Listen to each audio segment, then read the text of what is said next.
Hello प्यारे बच्चों, आज हम लोग पढ़ने वाले हैं क्लास 11th हिंदी का आरोह का एक चैप्टर जिसका नाम है कबीर के पद।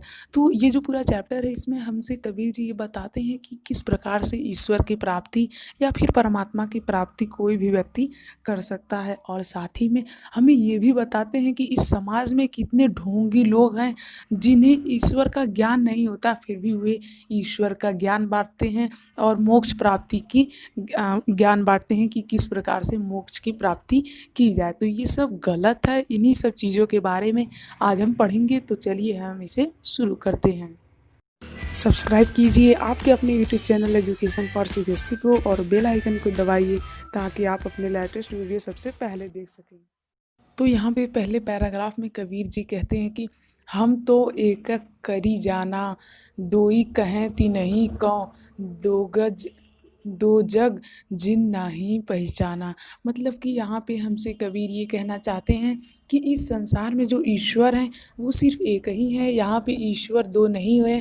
जो लोग ईश्वर को दो दृष्टि से देखते हैं वो लोग गलत हैं।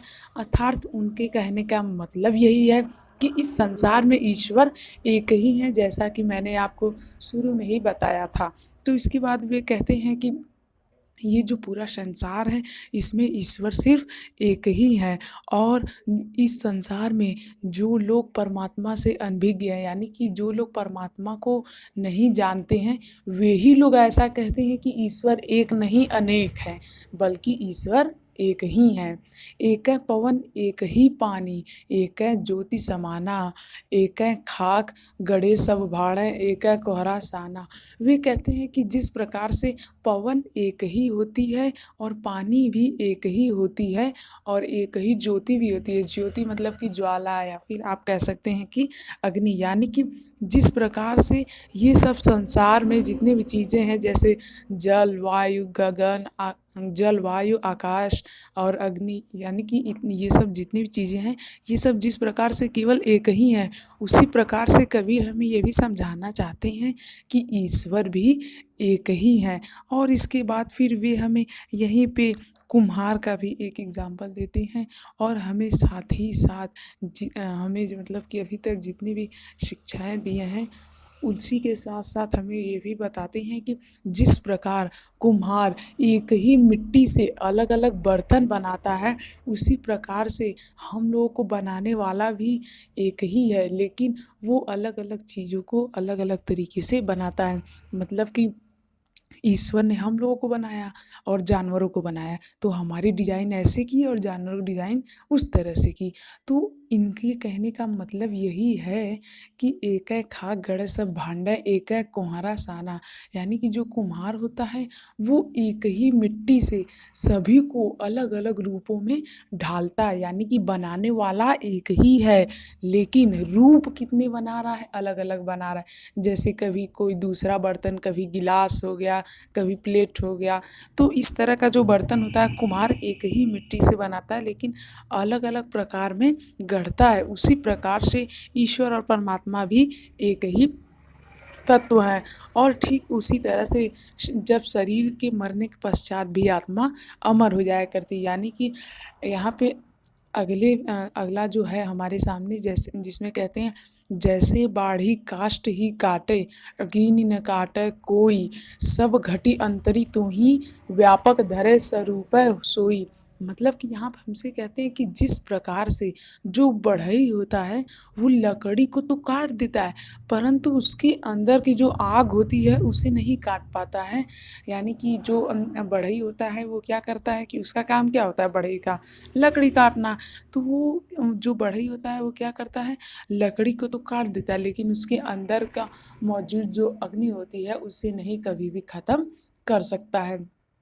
ठीक उसी प्रकार से जो ईश्वर हैं, यानी कि हमारी जो शरीर जो ईश्वर हमें बनाते हैं, वो मरने के बाद हमारी शरीर तो नष्ट हो जाती है अग्नि में, परंतु आत्मा हमारी अमर हो जाती है।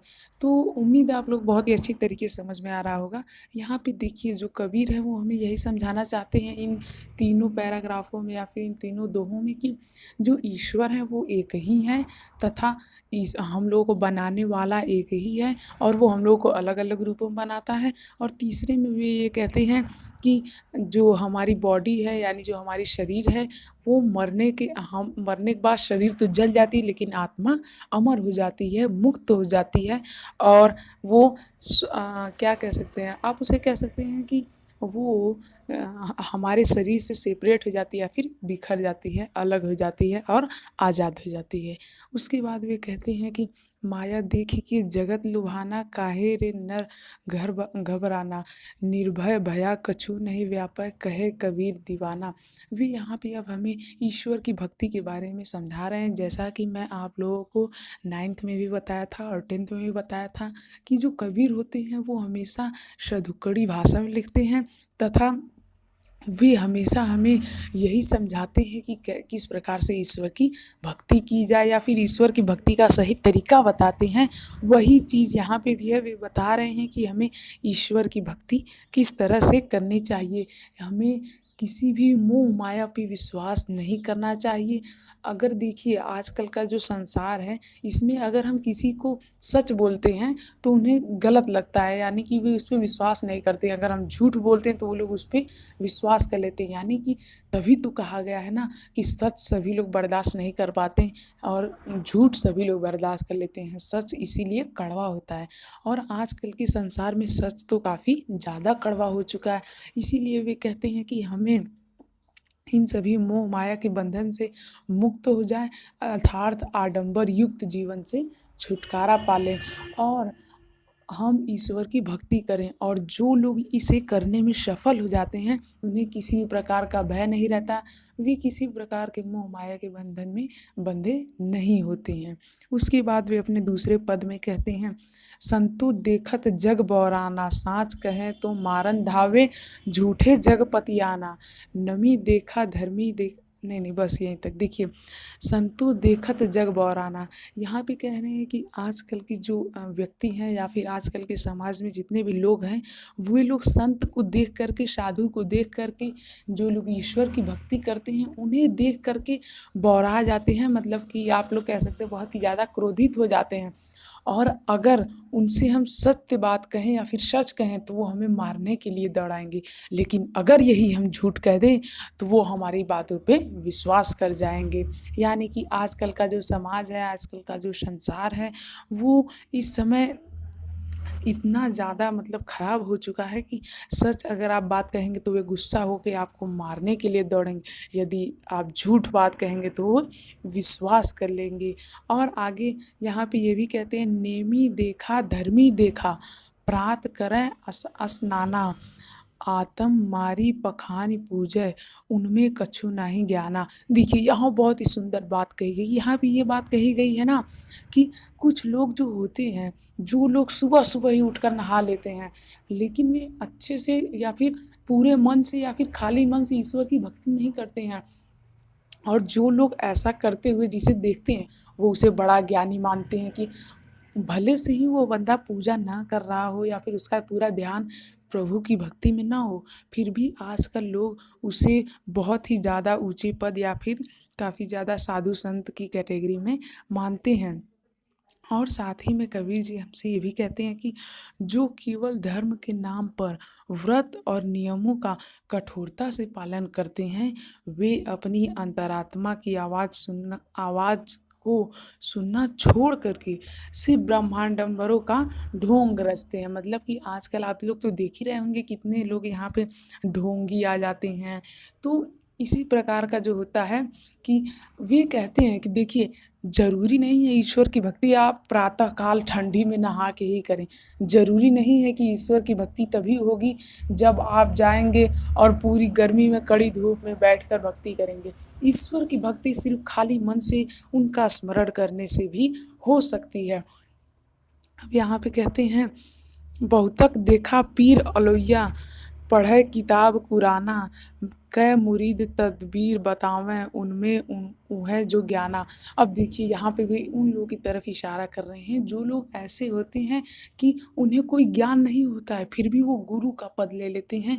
या फिर उनके पास कोई ज्ञान नहीं होता है, वो काफ़ी ज़्यादा किताबें पढ़ते हैं, फिर भी उनके पास सिर्फ धार्मिक पुस्तकों को ही पढ़ के वे लोग अपने आप को ज्ञानी या बुद्धिमान समझते हैं और वे लोग शिष्यों को भी परमात्मा की प्राप्ति या मोक्ष की प्राप्ति का उपाय बताते रहते हैं, जबकि वे खुद ही इस ज्ञान से अनजान रहते हैं या फिर उन्हें खुद ही इसके बारे में नहीं पता रहता है।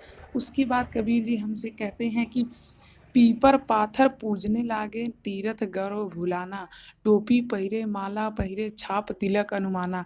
यहाँ पे देखिए हमसे ये कह रहे हैं कि आजकल बहुत लोग ऐसे होते हैं जो आसन लगा के तो बैठ जाते हैं, लेकिन मन में बहुत कुछ है, इधर उधर के तमाम तरह के विचार, और ईश्वर की भक्ति भी कर रहे हैं, ऐसा नहीं कि नहीं कर रहे हैं, लेकिन मन में इधर उधर का विचार भी है।